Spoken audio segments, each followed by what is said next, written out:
생각해 보면 참 신기한 것이 같은 햇빛을 받고 색깔이 비슷하지만 진흙은 햇볕을 받으면 굳어지고 단단해지는데 비슷한 색깔의 초콜릿은 다 녹아서 사라집니다. 똑같은 햇볕을 받는 똑같은 나무라도 살아있는 나무는 햇볕을 받게 되면 더 잎과 줄기가 싱싱해지고 장차 많은 열매를 맺게 되는데 이미 죽은 나무는 같은 햇볕을 받아도 더 시들어지고 더 말라져 버립니다. 새해가 되었지만 코로나로 여전히 힘들고 어려운 상황은, 환경은 우리에게 다 똑같습니다. 여러분은 어느 편에 서 있습니까? 이제 앞으로 남은 이제 보름밖에 지나지 않았는데 힘들고 어려운 환경에도 항상 밝은 마음으로, 감사하는 마음으로, 그래서 하나님께서 주시는 큰 은혜의 열매를 풍성하게 맞는 한 해가 될 수 있기를 주님 이름으로 축복합니다.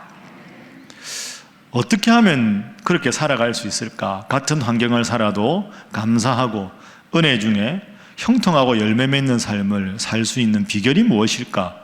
오늘은 이 중요한 질문을 오늘 본문 말씀을 통해서 한번 그 대답을 구해보도록 하겠습니다. 오늘 본문은 이사야서 말씀입니다. 이 이사야라고 하는 선지자는 북이스라엘이 멸망하고 남유다의 수도 예루살렘에서 활동하던 선지자입니다. 우리가 역사를 통해서 알지만 북이스라엘이라고 하는 나라는 하나님 대신에 우상을 섬기고 온갖 죄를 다 질렀습니다.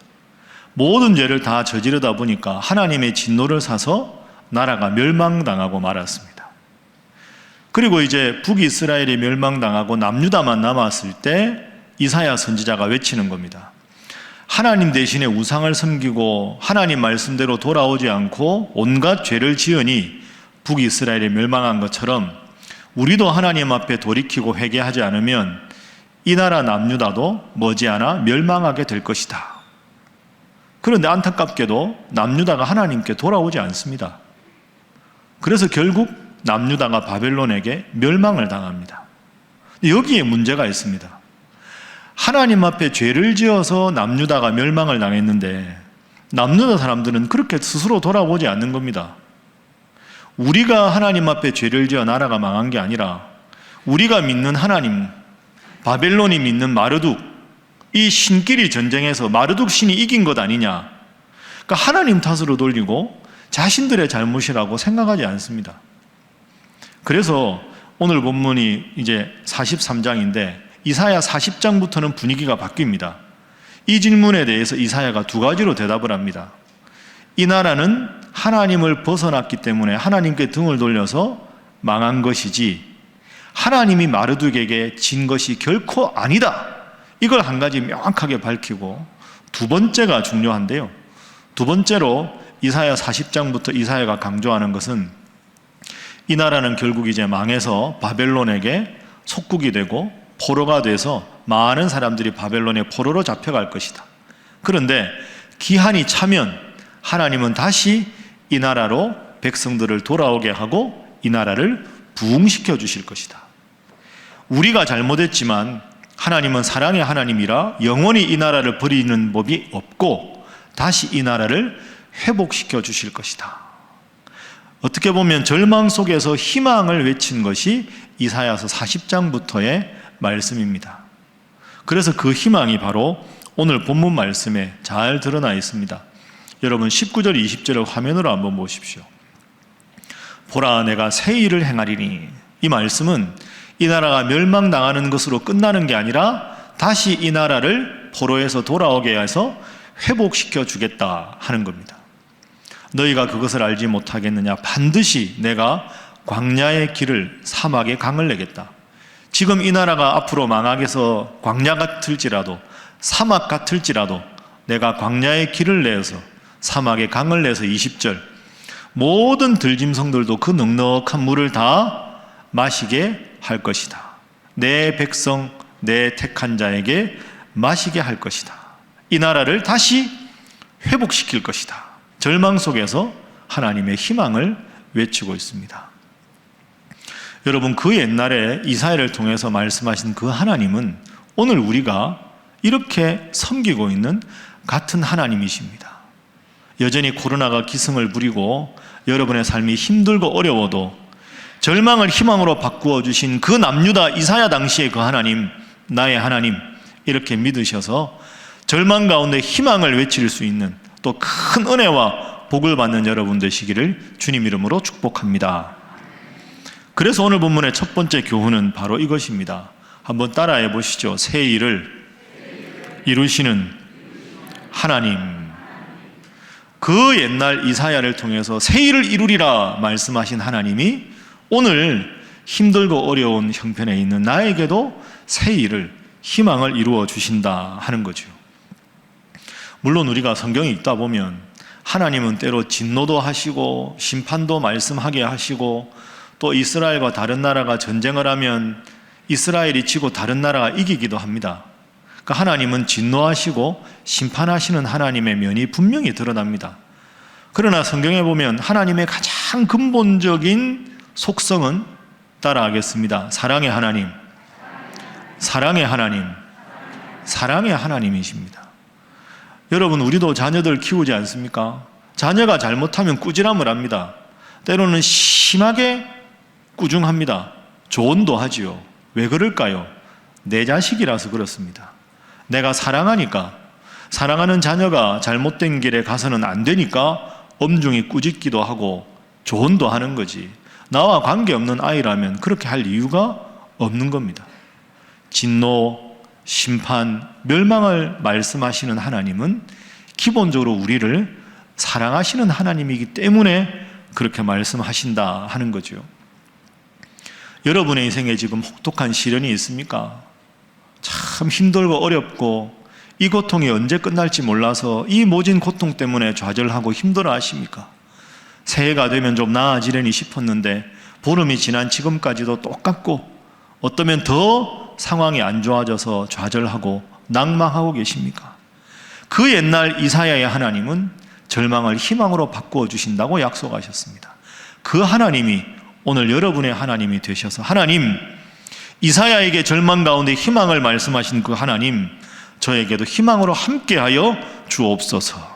우리가 그렇게 기도해야 합니다. 그 예가, 그 비유가 오늘 본문에 잘 나오고 있습니다. 자, 19절, 20절 말씀 화면으로 보십시오. 자, 붉은색으로 표현된 부분 보십시오. 광야. 지금 나라가 망해서 포로로 잡혀가기 전 아닙니까? 광야와 같다. 절망이라는 거죠. 그런데 내가 그 광야에 사람이 다니는 길을 내겠다. 그리고 20절에 보면 그 길을 낸 것에서 그칠 게 아니라 물을 풍요롭게 만들어주겠다. 광야는 사람이 살 수 없는 곳인데 길을 내고 물을 주겠다. 두 번째 비유는 사막입니다. 19절에 보시면 사막은 완전히 마른 곳인데 그곳에 강을 내겠다. 근데 저 원문으로 보면 강이 하나가 아니고요, 여러 강입니다. 사막에 여러 강들을 내서 물이 넘치게 해주겠다. 그래서 모든 들짐승들도, 모든 사람들도 풍요롭게 물을 먹고 마시고 사용할 수 있도록 해주겠다. 이렇게 말씀하셨습니다. 영원히 변치 않는 하나님의 약속, 하나님의 말씀입니다. 이 말씀을 아멘으로 받으셔서 광야 같은 인생, 사막 같은 인생에 큰 강들이, 큰 물들이 흘러나는 기쁨과 감사의 희망의 삶으로 변화되는 여러분 되시기를 주님 이름으로 축복합니다. 그러면 오늘 우리가 이제 어떻게 살아야 할까? 그 희망의 말씀을 받았으니까 희망의 싹을 잘 틔워서 주님을 잘 섬기는 일, 그게 오늘 우리가 해야 할 일이지요. 여러분 방금 말씀에 대해서 아멘 하시고 인사도 열심히 하셨는데 우리의 고민이 여기 있습니다. 예배당에 예배 드릴 때는 마음이 기쁘고 이제 예배당에서 탁 문 밖으로 나가면 열매가 쫙 열리고 희망이 확 생기고 모든 게 변해야 되는데, 예배당에서 은혜롭게 예배 드리고 말씀에 아멘 했는데 예배당 문을 열고 나가도 별로 생활이 변한 게 없습니다.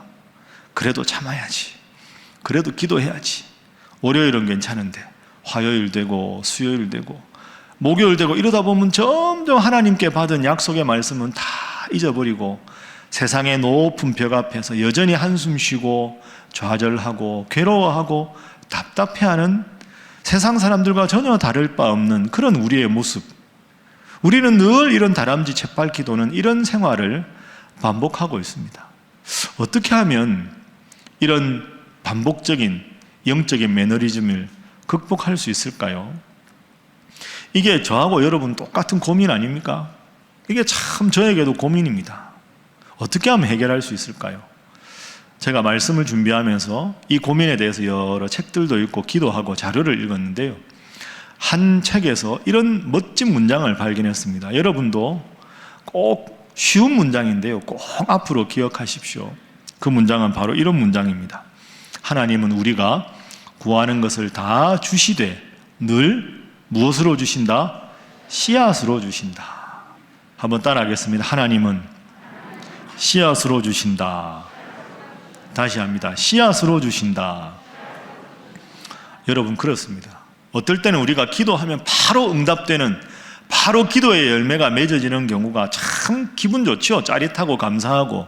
근데 그런 경우도 있지만 더 많은 경우는 하나님은 우리의 기도를 다 들어주시는데 열매로 주시는 게 아니라 씨앗으로 주신다 하는 거죠. 그런데 여러분 잘 생각해 보십시오. 씨앗은 생명이 있습니다. 씨앗을 잘 틔우면 잎이 되고 줄기가 되고 뿌리에서 다 영양분이 가면 꽃이 화려하게 피기도 하고 열매가 풍성하게 맺히기도 합니다. 그런데 씨앗이 바로 열매가 되지는 않지요. 두 가지를 꼭 기억하셔야 합니다. 하나님이 나에게 소망의 씨앗을 주셨는데 두 가지. 첫 번째는 씨앗이 열매가 될 때까지 시간이 많이 걸린다 하는 걸 받아들이셔야 합니다. 바로 되는 응답보다 씨앗으로 주셔서 응답될 때까지 뿌리를 내리고 튼튼한 뿌리에서 잎과 줄기 그리고 쭉 가지가 올라가서 꽃이 피고 열매가 맺히고 시간이 충분히 가야 되는 겁니다. 바로 열매가 맺히기는 어렵다는 거죠. 두 번째는 이 열매가 쉽게 맺히지는 않는다 하는 것도 인정해야 합니다. 씨앗 뿌린다고 다 열매가 쉽게 맺히던가요? 그렇지 않지요. 영양분도 공급해야 되고 계속 관심을 가져야 됩니다. 그래야 씨앗이 열매로 변할 수 있는 거죠. 시간이 걸린다는 것을 꼭 기억하고 열매가 맺힐 때까지 정성껏 가꾸어야 한다. 이 두 가지만 되면 씨앗은 반드시 열매를 맺습니다. 이게 자연의 법칙이고 하나님의 법칙이기 때문이죠. 여러분 영적인 삶도 똑같다고 생각합니다. 오늘 우리가 내가 새 일을 행하리라 하나님의 희망의 약속을 받았습니다. 이 약속은 우리가 열매로 받은 것이 아니라 씨앗으로 받은 거죠. 이 씨앗이 열매로 맺어지기 위해서 우리가 어떻게 해야 할까요? 그 씨앗에다가 기도에 물을 주고 예배에 걸음을 주고 말씀의 영양분을 공급하고 또 회개를 통해서 씨앗이 자라나는 영적인 잡초들을 다 제거하는 노력을 해야 합니다. 그런 영적인 노력이 있을 때 비로소 영적인 열매를 넉넉하게 맺을 수가 있는 것이죠. 여러분 이게 쉽지 않습니다. 왜? 말씀드린 대로 시간이 걸리고 힘든 과정이거든요. 또 남유다 백성들이 이 약속을 했지만 흔들릴까 봐 하나님은 다시 한번 분명하게 약속을 해주셨습니다. 그 이사야 49장 15절 16절 말씀인데요. 화면 보십시오. 하나님이 이렇게 비유를 하십니다. 여인이 엄마가 어찌 그 젖 먹는 자식을 잊겠느냐? 엄마가 어떻게 태에서 난 아들을 긍휼히 여기지 않겠느냐? 그런데 혹시라도 그 어머니가 그 모성애로 아이를 키우는 것이라 그 아이를 잊어버릴지라도 나는 너를 잊지 않겠다. 내가 너의 이름을 손바닥에 새기겠다. 항상 너를 주목해서 살겠다. 이렇게 약속해 주셨습니다. 내가 너를 손바닥에 새겼다. 내가 너를 잊지 않겠다. 하나님 약속하셨으니 오늘 받은 새 일을 행하겠다는 희망의 씨앗을 잘 키워서 정말로 엄마가 자녀를 사랑하는 것보다도 하나님 우리를 사랑한다 하셨으니 그 약속 믿고 풍요로운 열매를 맺는 여러분 되시기를 주님 이름으로 축복합니다. 그런데 우리가 좋은 말씀을 받았는데 인내하고 수고하고 열매가 맺힐 때까지 기다려야 하지 않겠습니까? 그게 오늘 본문의 세 번째 교훈입니다. 세 번째 교훈은 그 씨앗을 잘 키워가면서 우리가 찬송을 불러라 하는 거죠. 힘들고 어려워도 하나님 찬송하면서 내 앞길 멀고 험해도 나 주님만 따라가리. 그래서 이 희망을 약속한 다음에 오늘 본문 21절 말씀 한번 보십시오. 자, 함께 21절 읽어볼까요? 시작.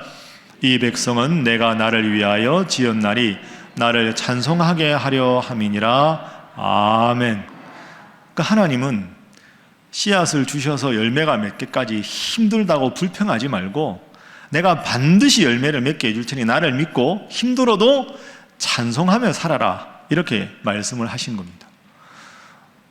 지난 연말부터 오늘까지 하나님은 저에게 늘 예배에 대해서 중요한 말씀을 전할 수 있도록, 그렇게 여러분들에게 일깨울 수 있도록 그렇게 마음을 주셨습니다. 오늘은 희망의 씨앗을 받았으니 열매가 맺힐 때까지 찬송하며 살아라 하는 찬송이라는 말씀을 주셨습니다. 제가 여러분 앞에 이렇게 설교를 하고 있지만 때로는 말씀도 좋지만 참 은혜 받은 한 곡의 찬송가가 계속해서 우리의 마음속에 고백이 되고 매일 찬송을 부르다 보면 얼마나 많은 은혜를 받는지 모릅니다. 저에게는 사실 이번 한 주간이 그런 한 주간이었습니다. 제가 여러분 아시는 대로 4살 때부터 매일 가정예배 드렸습니다. 그때 저희 아버지 항상 오늘은 찬송가 1장, 내일은 2장, 항상 하루에 한 장씩 불렀거든요. 그래서 저는 웬만한 찬송가는 여기 있는 거 거의 다 안다고 생각했는데 이미 알고 있는 곡인데 이번 주에는 이 곡을 들으면서 또 따라 부르면서 너무너무 은혜를 받았습니다. 새벽기도 끝나고도 이 곡 틀어놓고 아침에 식사하고 와서도 이 곡 틀어놓고 따라 부르면서 눈물도 많이 흘리고 은혜를 많이 받았습니다. 이 곡을 제가 여러분들에게 좀 소개하려고 합니다. 그런데 이 곡에 대해서 주변적인 지식 몇 가지 일러드리겠습니다. 타이타닉 호기가 1912년에 출항을 해서 큰 사고가 만나서 좌초될 때 연주했던 곡, 4주를 가까이와 함께 연주했던 곡입니다. 그리고 이 곡은 2009년에 항공사고가 났을 때 그 항공기에 탄 분들이 다 돌아가셨어요.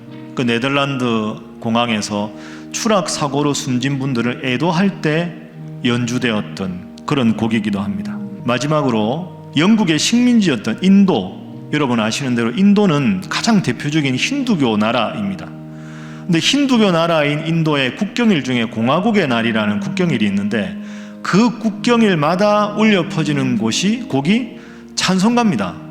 힌두교 국가의 국경일에 찬송가가 울려 퍼진다. 그래서 2020년 인도 국방부에서 이건 식민지를 했던 영국의 찬송가이기 때문에 부르지 않겠다고 했는데 인도 국민들이 다 들고 일어나서 반드시 이 곡은 우리가 불러야 한다.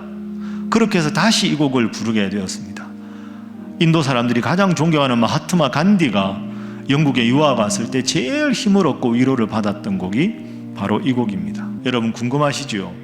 그 찬송가가 바로 481장입니다. 때에 저물어 날 어두우니 라는 제목입니다.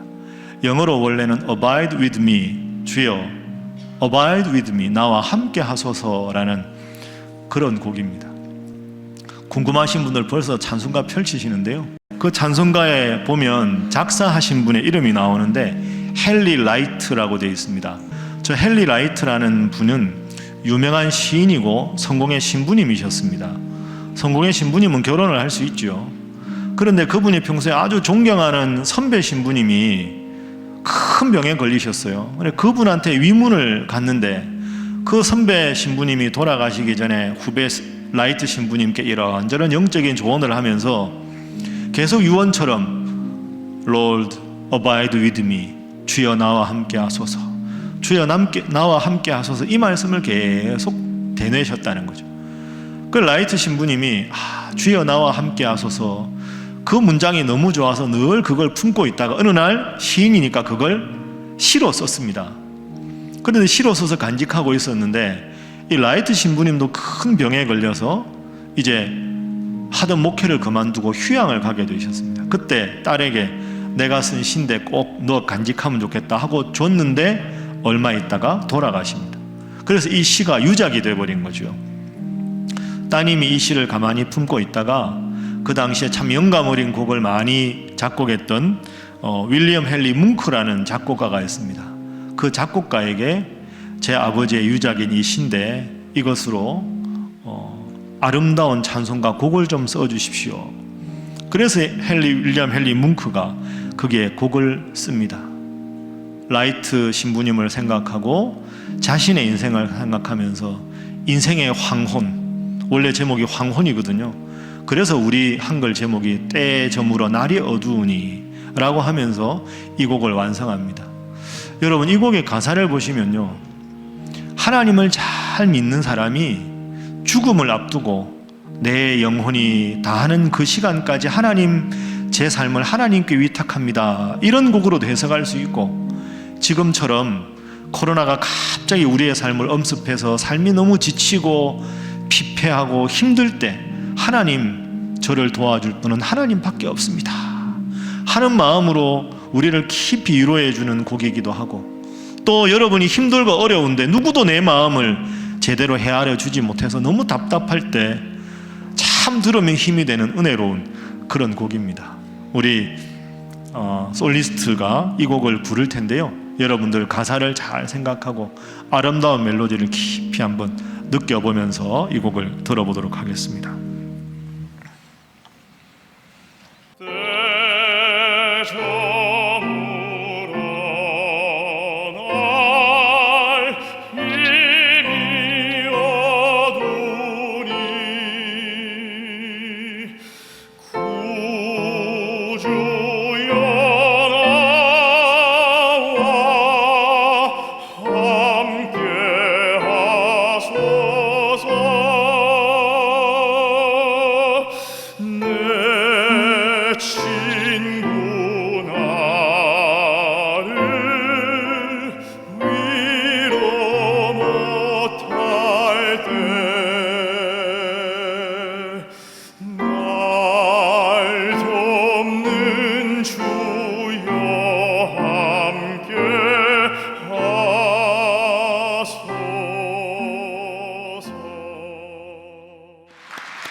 이 곡은 참 멜로디도 아름답고 가사가 참 아름답습니다. 우리 찬송가에 보면 두 줄로 되어 있는데 그 아랫줄 가사를 한번 여러분 가만히 보십시오. 1절에 보면 내 친구가 나를 위로하지 못할 때도 나를 돕는 주님 나와 함께 하옵소서. 2절에는 천지의 모든 만물이 다 변하지만 하나님은 변치 않는 사랑으로 나와 함께 하십니다. 3절에 주님만큼 나를 보호하시는 분이 없습니다. 그런 지극한 사랑의 주님, 제 인생에서 저와 함께 해 주옵소서. 4절에는 내 지금 아픔과 모든 슬픔을 위로해 주시고 생명의 주님, 내 인생 다하는 날까지 나와 함께 해 주십시오 하는 노랫말입니다. 말씀을 정리하겠습니다. 우리 사랑하는 신일교회 성도 여러분, 오늘 이 시간에 주님께서는 여러분에게 말씀하십니다. 보라, 내가 새 일을 행하리라. 너를 위해서 새 일을 행하리라. 내가 너를 위해서 광야에 길을 내고 광야에 물을 내리라. 내가 너를 위해서 사막에 여러 강들을 만들고 강물이 흘러 넘치게 해주겠다 약속하셨습니다. 이 귀한 약속의 말씀 씨앗으로 받고 열심히 기도하고 열심히 인고의 세월을 잘 겪으셔서 아름다운 꽃으로 풍성한 열매로 하나님 주시는 복을 충만하게 누리시는 우리 사랑하는 신일의 모든 성도 되시기를 주님 이름으로 축복합니다.